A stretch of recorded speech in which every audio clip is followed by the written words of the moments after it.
Saya Hajah Sani binti Abdullah, pengasas kepada Sahabat Quran Malaysia. Sahabat Quran Malaysia ni dah ditubuhkan dari tahun 2016 lagi. Kita kumpulkan semua pecinta-pecinta Al-Quran di seluruh Malaysia dalam satu komuniti dan kita lakukan pelbagai program-program Al-Quran. Setelah hampir 4 tahun Sahabat Quran Malaysia ditubuhkan, kami mengorak langkah ke satu lagi cabang, iaitu cabang pendidikan, di mana kami menubuhkan Akademi Tahfiz Sahabat Quran Malaysia. Pencarian tapak tanah bermula dari tahun 2019 dan kami alhamdulillah Allah temukan kami dengan tapak tanah seluas 3 ekar ini bernilai 1.5 juta. Asalnya adalah resort equestrian, ditinggalkan hampir 5 tahun. Kami membeli dengan niat untuk mendirikan kompleks Akademi Tahfiz Sahabat Quran Malaysia. InsyaAllah pada masa akan datang akan melahirkan ribuan ulama yang datang bukan saja dari Malaysia, mungkin dari seluruh dunia untuk sama-sama mempelajari kitab Al-Quran insyaAllah. Selain daripada program Akademi Tahfiz Sahabat Quran Malaysia, kita juga akan adakan pusat bahasa, iaitu bahasa Al-Quran, bahasa Arab dan bahasa Inggeris. Dan selain daripada itu, tempat ini juga akan menjadi sebagai pusat latihan dan dakwah. Kan kita adakan pusat latihan 3 sukan sunnah, iaitu berenang, menunggang kuda dan memanah insyaAllah. Dengan kudanya yang kita baik ini, so sebaik saja ada je pelajar-pelajar kat sini masuk dan kita akan insyaAllah kita buka kepada pewakaf yang ingin menginfakkan kuda-kuda untuk kita jalankan silibus menunggang kuda di sini. Saya masuk as operation punya orang dengan mutawif lah, menceburi dalam bahagian Sahabat Quran Malaysia as a group leader pembacaan Al-Quran. Saya bawa pendirian saya ni dengan Sahabat Quran Malaysia, tour seluruh Malaysia. Daripada itu saya Hajah dengan Haji planning untuk membangunkan satu akademi tahfiz yang mana sedia kali ada ni supaya kita nak melahirkan ramai lagi hufaz-hufaz di atas muka bumi Allah SWT ni. Bukan bahkan di Madinah ataupun Mekah, bahkan di Malaysia pun kita nak hidupkan suasana agama tu. Pada mulanya saya ni adalah satu orang hafiz Quran. Pada mulanya saya pun tak minat dengan hafal Quran ni sebenarnya. Hidup dengan kawan-kawan yang ada setengah daripada madrasah, ada setengah daripada universiti. Bagi saya nampak perbezaan antara dua tu. Saya tak katakanlah yang duduk di sini teruk. Tapi kita nampaklah dia punya perbezaan kehidupan dia macam mana. Daripada starting tu saya dekatkan diri dengan mereka, tanya apa penyebab kehidupan mereka ni tenang, macam mana kehidupan ni bahagia. So daripada situ mereka ajak saya masuk madrasah. Bila dah starting saya masuk dalam madrasah ni, baru saya faham macam mana ada kesusahan, kepayahan dan kehidupan yang zuhud tu. Macam mana para nabi, para rasul yang hidup pada masa yang terdahulu, macam mana keadaan mereka zuhud. Macam tu jugalah kita yang belajar dalam bidang agama Allah SWT ni.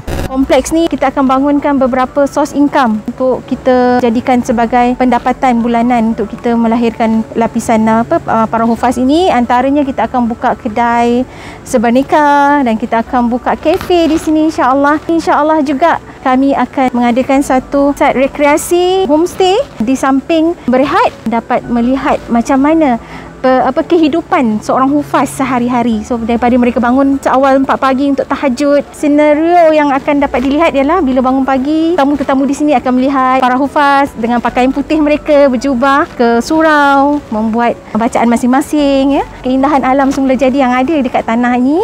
Kita ada jeram, kita ada sungai, kita ada jungle trekking. Daripada sini ambil masa dalam 20 minit dan kita akan sampai ke jeram, air terjun insyaAllah. Dan kita bangunkan sebagai resort berlatar belakangkan tahfiz, untuk kita mengimarahkan, untuk kita memaparkan kehidupan sebenar para hufaz ini bermula daripada awal, seawalnya. Okay, insyaAllah.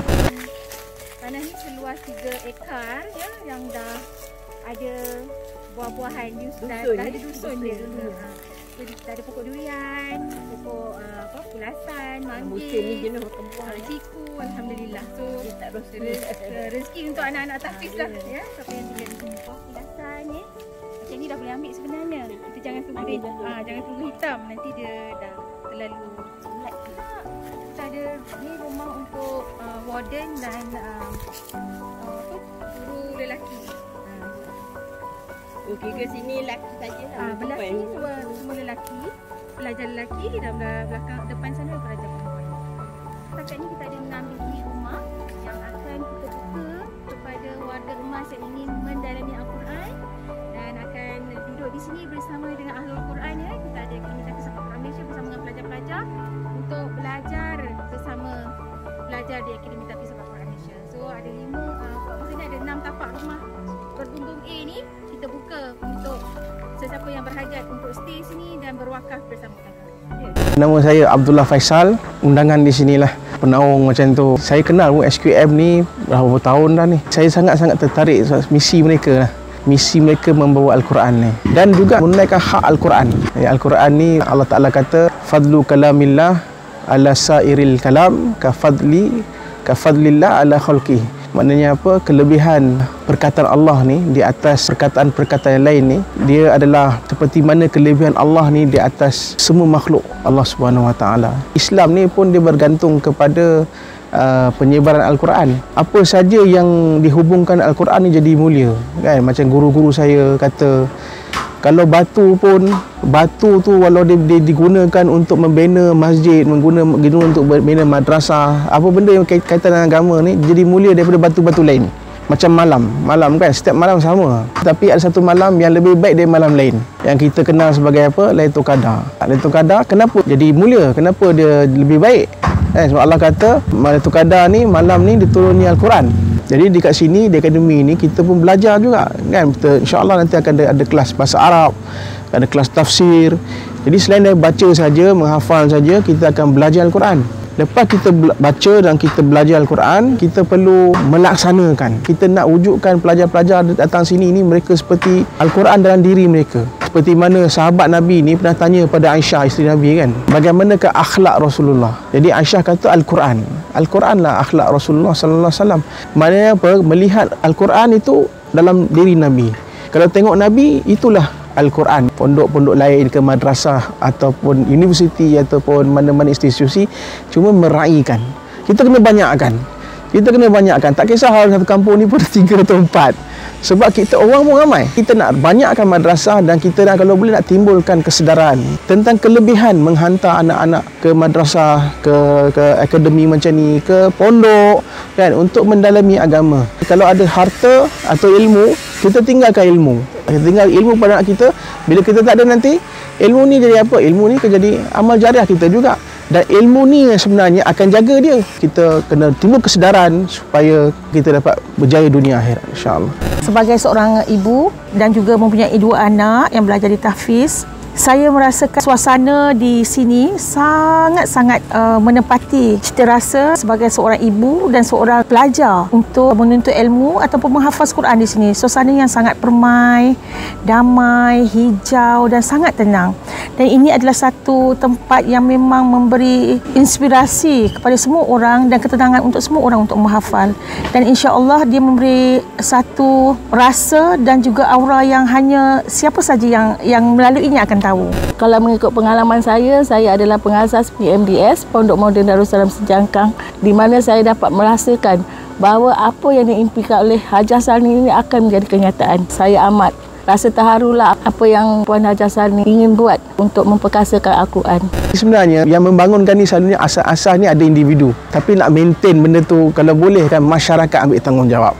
Saya dengar daripada guru-guru saya dulu kata apa tahu, masyarakat atau umat ni kena ambil tanggungjawab atas madrasah, atas masjid untuk menyempurnakan keperluan-keperluan ni. Contohnya ustaz-ustaz, orang-orang yang mengendalikan benda ni semua.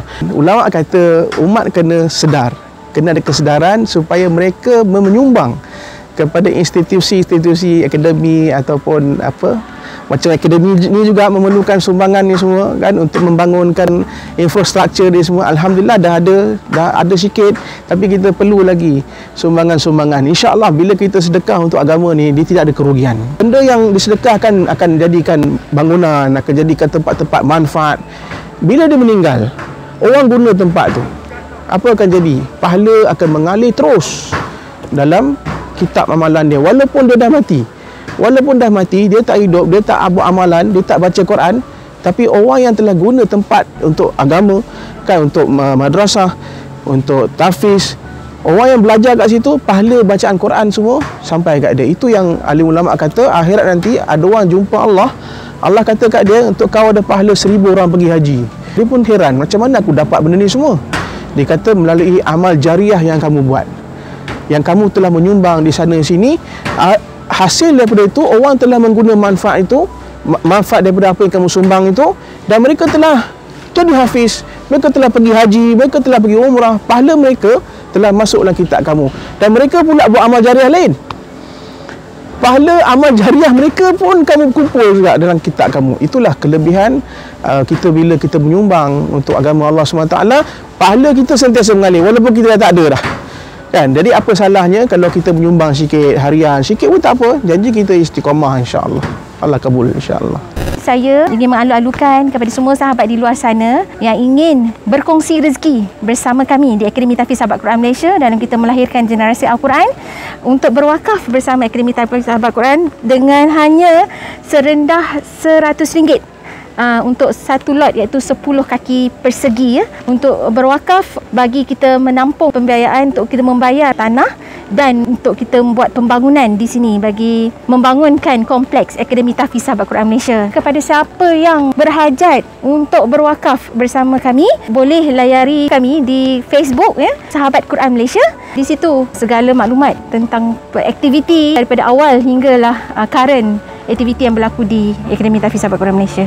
Kami memerlukan dana sebanyak hampir RM2 juta untuk kita merealisasikan impian adakan kompleks Akademi Tahfiz Sahabat Quran Malaysia di Batang Kali, Ulu Tamu, Selangor, insya-Allah.